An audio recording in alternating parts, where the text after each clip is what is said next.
எவ்வளவு வழக்கு இருக்குது. நீ இந்த வழக்கில் தப்பிக்கவே முடியாது. திரு செந்தில் பாலாஜி அவர்களே, உங்கள் மீது இருக்கின்ற குற்றச்சாட்டிலிருந்து ஒருபோதும் நீங்கள் தப்பிக்க முடியாது. அந்த அளவுக்கு வலிமையான ஆதாரத்தோடு இன்றைக்கு நீதிமன்றத்தில் வழக்கு நடைபெற்றுக் கொண்டிருக்கின்றது.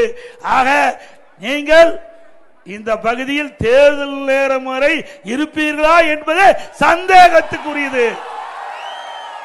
வழக்கு விரைவாக நடைபெற்று முடிந்தால் இருக்கிற இடம் கரூர் அல்ல, பாதுகாப்பான இடத்திற்கு சென்று விடுவீர்கள். எங்க கட்சிக்காரரை பற்றி, எங்க நிர்வாகிகளை பற்றி, எங்க தொண்டர்களை பற்றி மிரட்டுவது எந்த விதத்தில் நியாயம்? சிந்தித்து பாருங்க. இது பிரதான எதிர்கட்சி. இன்றைக்கு இந்த கட்சியில் தான் உங்களுக்கு அடையாளம் கொடுக்கப்பட்டது. இரவென்றும் பகலென்றும் பாராம தலைமை கழகம் அறிவிக்கப்பட்ட அறிவிப்புக்கு இணங்க உங்களை வெற்றி பெற செய்தவர்கள் அனைத்து இந்திய அண்ணா திராவிட முன்னேற்ற கழக நிர்வாகிகள், தொண்டர்கள். மனசாட்சி வேண்டாமா?